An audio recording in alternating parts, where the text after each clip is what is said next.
Hi, everybody. Dan Illman, Mike Beer. The DRF race of the day for Wednesday, April the 10th is race number 7 at Tampa Bay Downs. We're going a mile on the turf, and it's a $20,000 claimer for 3-year-old fillies. Let's take a peek at this field. Got a little bit of everything in here. Horses dropping in class, horses coming into this race sharp off wins. Several horses coming into this race trying turf for the first time. Our morning line favorite is the 5. It's Good to Be Jose, one of the droppers, and a horse with some speed. Yeah, it feels like there could be a good trip coming for this horse. The class droppers I kind of thought were maybe the key to the race. Both the 5 and the 6, they have a race in common. They're both dropping down for this spot. I think they're both major contenders in here. While the class droppers might be the key to the overall outcome, the number 199 Carats could be the key to the pace situation. Throwing up our Timeform US pace projector, this horse really seemed to improve in his most recent start. His first race around 2 turns, the race was on dirt where he showed good speed and finished second. If she breaks, she's going to the front. I guess they'll come out of there running and try to make the lead in here. I thought to me the other speed, and I know that the 9 and the 10 from outside post could be going in here. They both have a little bit of speed to put into play, but I thought the key as far as the pace goes was the 5. He could be favored in here. He's got speed. He's dropping. I'm assuming they're not rating in this race. If this pace is fast, as Timeform US expects, keep an eye on the 2 Turbo Millie, who was the beaten favorite last time out behind the number 3 Platinum Diva. This filly might get a much better setup this time around. And note the LP flag, fastest Timeform US, late pace rating. We'll kick things off with one of the horses trying turf for the first time, the number 199 Carats. This one is by Super 99. Maryland Stallion, 6% only with turf routers. The dam was 0 for 5 on the turf. I wish there was a little bit more turf pedigree, but she does have speed. Yeah, has speed, and I guess they'll use it in here. And maybe this is a horse that you wanted to say, well, she's got a chance to wire the field at a good price, and I'll take my chances. I didn't see any turf pedigree here, and didn't want to bet her switching surfaces. Turbo Millie, the number 2, again, the filly with the fastest Timeform US late pace rating. She's hit the board in her last 6 starts. The lone win came on dirt in an off-turf heat. Last time out, 3rd behind Platinum Blue. Maybe that was just a situation she didn't get the right setup. I think that probably is the case of that race. At least that was my interpretation of it, Dan. Only run on turf twice. I think she's run pretty well in both of those races without winning. That last one, I mean, she just wound up last early. Platinum Diva, to me, got a perfect trip in that race. This horse was last, tried to mid-move wide up the backstretch, didn't quite reach, and then just chased to the end. I mean, I didn't think it was a terrible performance. This horse might be a fair price in this race. Let's see what Mike's talking about concerning Turbo Millie and Platinum Diva. Here's Platinum Diva's win. She's the only 2-time winner in this field, but she got a lovely trip, just sitting just off the lead, attacking into the stretch. And once she makes the lead, there's really nobody coming. Turbo Millie will stay on for 3rd.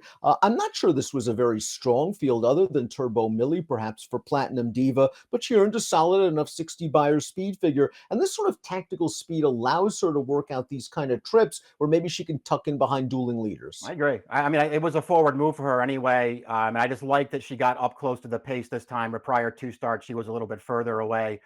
She just got a great trip in that race, took advantage a little bit, but also won really easily.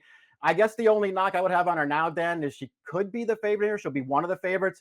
And I just think this is a way tougher 20 claimer with the class droppers. Pink Rose is the number 4. This filly might be a really shrewd claim by trainer Greg Sacco. Took her out of a $16,000 maiden claimer on dirt. She won that race by a country mile. Interesting that Sacco's taking the blinkers off for the turf debut. There's a little bit of pedigree on the bottom for grass. Yeah, that's what I liked about her too. I mean, first of all, I mean, it didn't come back fast, the maiden win last time, but she certainly looked good winning that race. Stayed wide around the track and blasted that field. I like the Palace Malices on the grass. The Dam, only career win on the grass. The Dam's a sister to Ageless, a multiple graded stakes winner on the grass. So there's enough turf pedigree here for me. And this horse looked good winning last time. Sacco, good trainer anyway, really good off the claim, over the last year or so in particular. So stretching out from a 7-furlong race shouldn't be a problem because, as Mike mentioned, there's just such a nice combination here of stamina, speed, dirt, and turf in this pedigree for Pink Rose, first start against winners. It's Good to Be Jose as the number 5, and I really think you have to forgive that last race. She went to the front and she had to go very fast in a race that was completely dominated by closers. Now, She might face another fast pace in here, but I would not be surprised at all if turning into the stretch on Wednesday, this filly's in front. Yeah, that's how I looked at it too. I think they just have to go forward with her here and just see if they can take the lead or sit off of maybe that horse on the rail who's going to be a big long shot. And, overall, her turf races are just good. I think she's the horse to beat in this race. I'm with you on her last race. I'm going to give her a pass for that one against a way tougher field. And I liked her performance too back. I know that she was only second best there. No passing in that race. They went 1, 2, 3, 4, 5, all the way around the track. Nobody changed positions. It's a perfect point because our next horse is the number 6, Trendy. She finished third in that race, and she ran third all the way around the track. The favorite won that race. It was a merry-go-round race, and probably Trendy had to be a little bit closer than she prefers to be. I think she is pace adaptable, but I think in that race she was sort of her hand was forced to be close to the pace. This time around, I expect the pace to be a lot faster, and I expect her to run as she did two back at this level, where she was running on at the end as the favorite for second. Yeah, agreed. I thought she was compromised last time, and I think her race two back, I know that she lost as the favorite at this level, but that's another race where it just feels like if she got a little bit more lucky in the trip department, maybe she wins or is a lot closer there. Then she got caught behind horses on the turn, and the winner got to jump on her, and then she had to go down to the inside and just follow that horse through the stretch, and she couldn't catch her, but she ran on pretty well in that race. I like her recent form. Sacco trains Pink Rose as well as Hypatia, another recent maiden winner. We're going to watch Hypatia's score in a $16,000 maiden claimer over course and distance. Now she's down towards the inside. She's going to try to sneak on her way on through. She'll end up finishing second in this race to a horse that would end up winning by 8 in her next start, but she was placed first via disqualification. Yeah, the trip ultimately works out for her in here. She's sort of racing on at the end. I don't think it's a super strong finish, but everything just sort of worked her way there, and she did get the victory via disqualification. I think she has to improve to beat this field. This is a tougher spot. No Fake is up next. This horse is going to try some turf. She's by the all-purpose stallion Yoshida. He was a Grade 1 winner on both dirt and turf. The dam only raced once on the surface. Has foaled one turf runner that did not win, but the second dam was multiple Grade 3 placed on the turf, so I think there's enough pedigree again. You have a Yoshida over a Scat Daddy mare. This horse's best races have come on synthetic. Yeah, I looked at it the same way. I think the pedigree's there for the surface switch, so I'm not going to worry about that. And now you just have to decide if you think she's good enough to go with horses like this, I guess. Her first two starts last year, the short sprints, I don't know. I thought they were fine. I didn't love them. She kind of looks like a closing sprinter to me, and I hate that with horses stretching back out in distance. I'm gonna, take a wait and see approach. I didn't really like this horse, but I won't be surprised when she runs well. The 9, She's a Nasty Girl, really disappointed last time out. It was the race, the slow-paced race, where they ran 1, 2, 3, 4, 5 all the way around the track, and She's a Nasty Girl was near the back of the pack. I needed to see something out of her. She never picked up her feet. Her prior form was pretty good. Yeah, that's true. I'm with you though, man. I mean, she didn't do anything last time. It was really disappointing, and I know she won her only other turf start. It's kind of a lowly rated race though against Maiden. She did get a good trip in that race though. I mean, I suspect she'll be way more forward this time.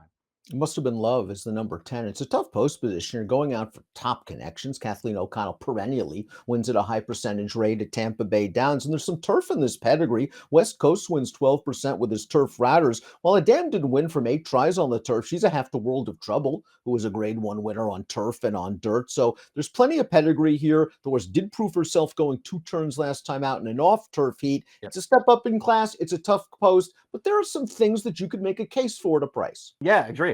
One of those horses too. I'm gonna have to work out a trip from post 10, so we'll see how that works out for her. But one of those, I mean, I didn't think there were that many interesting long shots in this race, but this is one of them.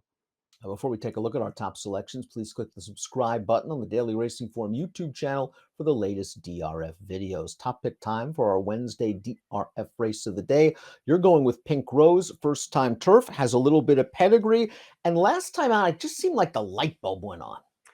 Yeah, that's what I thought. I liked her last race. I like her pedigree for this surface switch, and I like her going off the claim here for a really good trainer. Just didn't really want to take a short price in here, Dan. I think it's kind of wide open. I'm not terrified of the favorites. I got the 2 class droppers, second and third.